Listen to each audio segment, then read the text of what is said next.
The following video will demonstrate how to navigate the iPad email app. After viewing this video, you should be able to read, send, and organize email using the iPad Mail application. You may want to hold your iPad while viewing the video on a computer so that you can follow along and practice with the instructions provided to you. Alright teachers, this video will just serve as a walkthrough and overview of the actual mail application. Now there is a separate video to help you in regards to setting up your email accounts, both your work email and a personal email account such as Google, Hotmail, whatever it may be. But with the new update to iOS 7, things did change a little bit within the mail application. Now, if you have been using an Android phone or an iPhone, you're pretty familiar with mobile email. And they basically, although they look a little different, they basically have some of the same features. So I'm going to kind of show you where to access those and what you can do with this. Because honestly, when you learn this, I think you're going to realize that it's probably actually easier on you in a lot of ways to manage your email from the iPad or even your phone. It's just a lot more portable. It's a lot easier to respond back to someone in a timely manner, and you have it right there with you. Let's jump in here and see what's similar and what's different from in this new iOS 7 update. You would just simply tap your mail icon, and you will probably have a view that looks a lot like this. On the left hand side, you will have all of your inboxes that you can view as one if you hit all inboxes, or you can see your individual accounts. Like I have the inbox for my iCloud, PCSD, Gmail, and ACU account there. Now at the bottom, you actually have more features there. Those are not just your inboxes at the bottom. Those are your actual accounts. And what I mean by that is, like up here on PCSD, if I tap that, I can only go in and read and respond to email. But if I tap PCSD at the bottom, then I have my sent folder, my junk folder, my trash folder, and all of the folders that I've created. So I've got full control over my account there. Alright? Now this section up here, where you see the little circle, the all inboxes, those top 5 or 6 bars, is different in this update. You can now manage a little more here. Out beside where it says mailboxes in the top left corner, if I hit the edit button, then I get a lot of more different options here. Okay, I can actually add, let me just show you what happens. Let's say I add a to or CC and attachments and all trash. When I hit done, then I now see all of these features over here.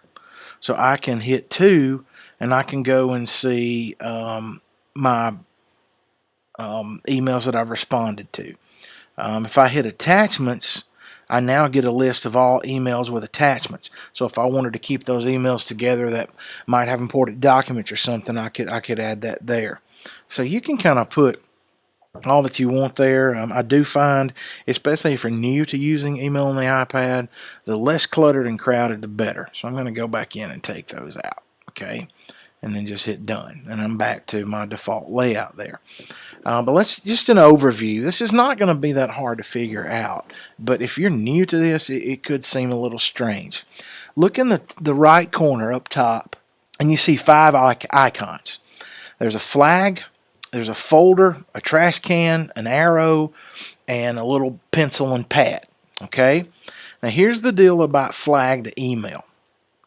You have to, if you're going to flag emails, and flag is just simply a term, it's just an indicator where if you hit flag, it's going to flag an email so that there is an icon beside it, and you'll know it's unread, you'll know it's a certain color.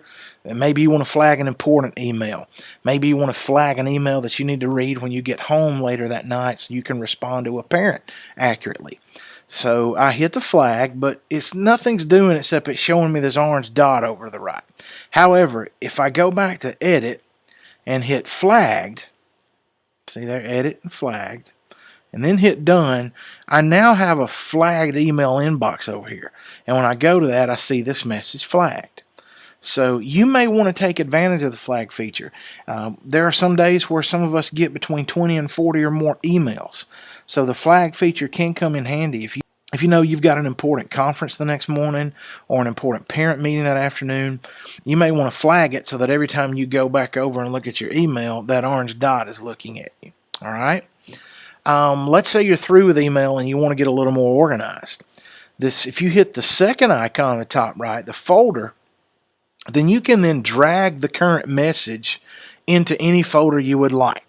Okay, like these are the lunch menus for the month, and I like lunch, so I'm not going to discard those because I also have a child in school and I kind of want to know what's going on there. So I might move it to a folder just so that my main inbox is not full. Well, I don't really have a folder that's appropriate. Okay, so I'm going to do something here. We're going to get a lunch menu every month, so I'm going to go back and actually make a folder here. All right, so I would start under PCSD, and if I'm going too fast, you stop and pause, rewind, whatever you need to do. And you see how this is related together. I've got a message that I want to move out of my main inbox into a specific folder, but that specific folder is not there yet. So I'm going to go and I'm going to select PCSD down here. I'm going to go to Edit, and then I'm going to go to New Mailbox. You see it at the bottom of the left-hand column there. Okay, and I want to name this Lunch Menus. And I would hit save. Now this folder, so you see the Lunch Menus folder. All right, so let's get this message where it needs to go. I can hit done when I'm finished. All right, I'm going to go and hit my folder icon above the message on the top right side. And then I'm going to select the folder where I want this message to go. Lunch Menus. Bam. It jumps right over there. It's now no longer taking up my inbox and any unnecessary space there. So you just saw how to move a message into a folder and even to create a new folder. Obviously, the trash can is going to do what you want it to do. It's going to delete. Okay, it serves as a delete. If I select that message and I'm done, I got all the info I need, I hit the trash can. However, be careful, it does not ask you a second time, are you sure? You hit that trash can, it's going to delete. And then the arrow pointing to the left will be a pretty good friend of yours, because that's where you can go to print, reply, or forward. Now, we'll get into more information later on if we're able to print wireless and those types of things. The reply and forward function, you're probably going to use quite often. So if you're in your message and let's say I'm going down here, there's one from Mr. Roy, okay, regarding EEF money. So I could just go and I hit my arrow and I now have options to reply, which would go just to Mr. Roy in this case, or I could go to reply all. Now I'd have to be careful because if you notice, Mr. Roy emailed the entire district pretty much. So if I accidentally hit reply all, I'm also going to email the entire district. Okay, so you want to be careful there, especially with the subject of your email. You know, when you hit the arrow, make sure you select reply or reply all. I can also forward the email to another recipient, or I can print. So that's what the arrow does. It's reply, forward, or print. Now, the little notepad is simply to start a brand new message. If I hit the notepad, I'm starting from scratch. And then I can go in. Here's a neat feature. Let's say I want to email my wife. I don't have to type out her full name. Once I start typing it, it's going to locate her message. In the same way with anyone working within the district. Let's say I want to email Melanie Henderson about a technology purchase. I start typing Melanie and it finds it and I just tap on her name. Okay, you do want to be careful in that from line. If you have multiple email accounts on here like I do, make sure it's sending it from the right message. Okay, I usually leave mine, I'm from the right account. I usually leave mine as is there on the PCSD, but sometimes with personal emails, if I want to send someone something, I swap over to Gmail, and you do it all from that from line right there. You just select the one you would like. Type in your subject, that's, carbon copy someone or blind copy someone. And then you would just tap within the space there to type your message. Okay, so that's really about it as far as manipulating it, reading email, how to reply, forward, how to delete a message, and how to create a message from scratch. Okay. Um, as far as anything else we need to know in email, just a couple tips. If you're done and want to delete, you can do that. You don't have to hit the trash can icon. You can do it quickly one of two ways. I can simply swipe from right to left on one message. Like I'm starting about where the word yesterday is by this email from Lisa Roy. So if I start there holding my finger down and I slide over to the left, I can move it instantly to trash, or I can hit more, and it gives me options there to reply all, forward, flag, move to junk, that kind of thing. But if I want to delete it, I would just hit trash, and there we go. All right.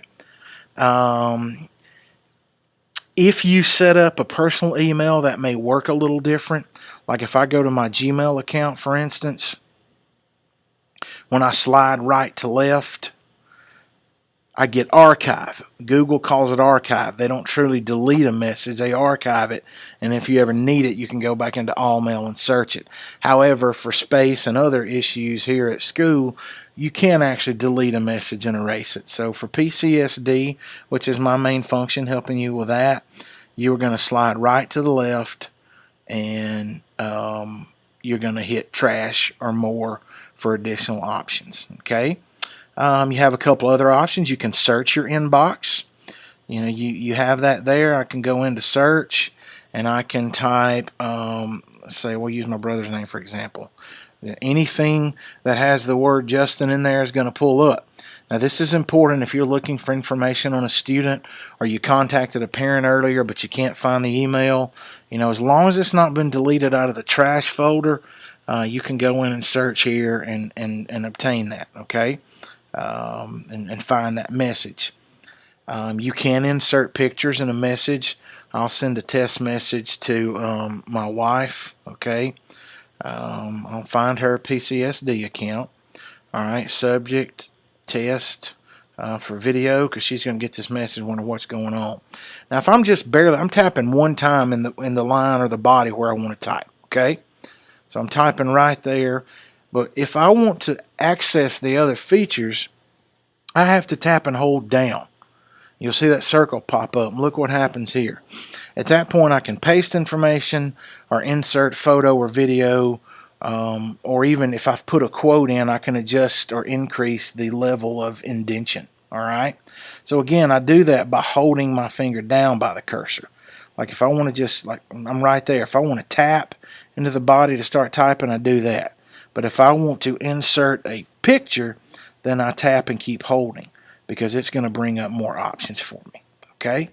And I believe that's enough to kind of get you going through this. If you have any other questions, please let me know. At the end of the day, we need to be able to read, respond, forward, and organize our email. It is a great way of communicating here at the school level, and it's the preferred method of communication because there's a record, there's a written record. You don't have to worry about proving what you might have said or advice you might have offered to a student. You can get to that.